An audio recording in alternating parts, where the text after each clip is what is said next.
Hospital ફરી એકવાર વિવાદમાં છે કેમ કે લોક સાહિત્યકાર અને સિંગર મીરાબેન આહિરે વિડીયો બનાવીને સિવિલ હોસ્પિટલ તંત્રની પોલ ખોલી નાખી છે।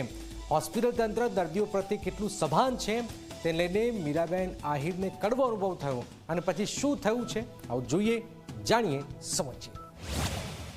ઇમરજન્સી કોને કહેવાય? મને બધાય સમજાવો ને પ્લીઝ। તું અહીંથી ને તું હું બોલી? અરે તારી યાર હું વાત ન કરું। વિવાદોમાં ન રહે તે રાજકોટ સિવિલ હોસ્પિટલ તંત્ર ચર્ચામાં કેવી રીતે આવે અને આ સાબિત ફરી એકવાર હોસ્પિટલ તંત્રએ કરી બતાવ્યું છે। કેમ કે તમે જોઈ શકો છો કે હોસ્પિટલ તંત્ર દર્દીઓ પ્રત્યે કેટલું સભાન છે। ફાઇલ એમની પાસે છે, હવે શું કરવાનું? ઇમરજન્સી માટે 10 કલાક રાહ જોવાની। હું આવી ગઈ ને 10 કલાક થઈ પેલા ઇમરજન્સી કોને કહેવાય? તું અહીંથી ને તું હું બોલી?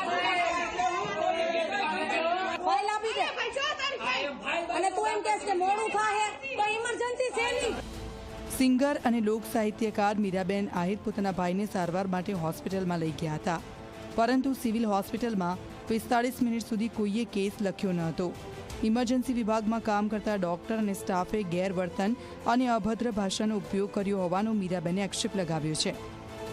ત્યાં અમારા ભાઈને ઇમરજન્સી કેસમાં અમે લોકો લઈ ગયા હતા, ત્યાં જ્યાં એક્સિડન્ટ થયું હતું એ લોકો લઈ ગયા હતા અને અમે પહોંચ્યા હતા ત્યાં તો ત્યાં ફાઇલ કઢાવવા માટે એટલો ટ્રાફિક, કઢાવવા માટે નિરાતે એકદમ આરામથી અમે લોકોએ ફટાફટ ફાઇલ કઢાવી અને પછી જ્યારે અમે એમ કીધું કે હાલો હવે ફાઇલ આવી ગઈ છે, હવે તમે મારા ભાઈને લઈ જાઓ, તો ત્યાંનો સ્ટાફ એવું કીધું કે 2 વાગી ગયા છે, જમવાનો ટાઈમ છે, અને કે તું લઈ જા, આને કે તું લઈ જા, કોઈ લઈ જવા તૈયાર નહોતું। અમે એને લઈ ગયા સિવિલમાં 4થા માળે લઈ ગયા, પછી મેડમને કીધું મેડમ ફાઇલ આવી ગઈ છે, હવે તમે ઇમરજન્સીમાં એની સારવાર ચાલુ કરો। તો મને કે નિરાતે કે થશે, નિરાત રાખો તમે। તો ઇમરજન્સીનો કોઈ મને મતલબ સમજાવો। રાજકોટ સિવિલ જે છે કે આરોગ્ય વિભાગ છે કે જે છે ઇમરજન્સીનો મતલબ સમજાવો, ઇમરજન્સી એટલે શું? સિંગર મીરાબેન આહિરના આરોપ પર રાજકોટ સિવિલ હોસ્પિટલના સુપ્રિન્ટેન્ડન્ટ મોનાલી માકડિયાએ ખુલાસો કર્યો। ઇમરજન્સી વિભાગમાં પ્રાથમિક તપાસ કર્યા બાદ દર્દીએ દાખલ થવાની ના પાડી હતી, છતાં ડોક્ટરોએ દાખલ કર્યા હતા। દર્દીના સગાએ નર્સિંગ સ્ટાફ સાથે ખરાબ વર્તન કર્યું હતું। દવાઓ તૈયાર હોવા છતાં દર્દીને સારવાર આપ્યા પહેલા જ બીજે લઈ ગયા હતા।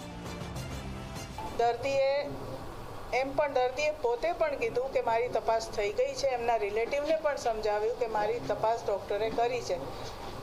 એ દરમિયાન સર્વન્ટે જે નોર્મલ કેસ પેપર હોય કે મેડિકો લીગલ કેસ પેપર હોય એટલા માટે પેશન્ટને નર્સિંગ સ્ટાફે મેડિકો લીગલ રજિસ્ટરમાં એનો કેસ ફોર્મલી રજિસ્ટર કરવાનો હોય છે।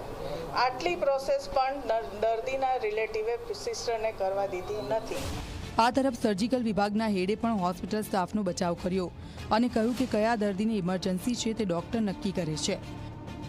આ કેસમાં દર્દી હાલીને ચાલીને આવેલ છે, દર્દી વાતચીત કરતું હતું, દર્દીને શરીરના કોઈ ભાગમાંથી લોહી પણ નીકળેલ ન હતું અને દર્દીને પોતે પ્રથમ દ્રષ્ટિએ દાખલ થવું ન હતું એમ જણાવતું હતું, પરંતુ સર્જરીના રેસિડન્ટ ડૉક્ટરે કહેલ કે દર્દીને તપાસી અને એમને એમ લાગેલ કે માથાના ભાગમાં થોડી ઈજા થયેલ છે, એટલે ઓબ્ઝર્વેશન માટે દાખલ થવું જરૂરી છે। આ પૂરી તપાસ થઈ આગળ વધુ ખ્યાલ આવશે, પણ જે સારવાર આપવાની બાબતમાં જે દર્દીની કન્ડિશન હતી એ પ્રમાણમાં એની સારવાર સાચી હતી। રાજકોટ સિવિલ પ્રથમ વખત વિવાદમાં આવી નથી, પરંતુ આ પહેલા પણ લોક સાહિત્યકાર હકાબા ગઢવીને પણ સિવિલ હોસ્પિટલમાં કડવો અનુભવ થયો હતો। ત્યારે ફરી એકવાર મીરાબેન આહિરને સિવિલ હોસ્પિટલમાં કડવો અનુભવ થયો છે, તેથી તેમણે વિડીયો જાહેર કરીને જવાબદાર ડોક્ટરો અને સ્ટાફ સામે કડક કાર્યવાહી કરવાની માંગ કરી છે। ગૌરવ દવે, ઝી મીડિયા, રાજકોટ। ફાઇલ આપી દે અને તું એમ કહેશ કે મોડું થાય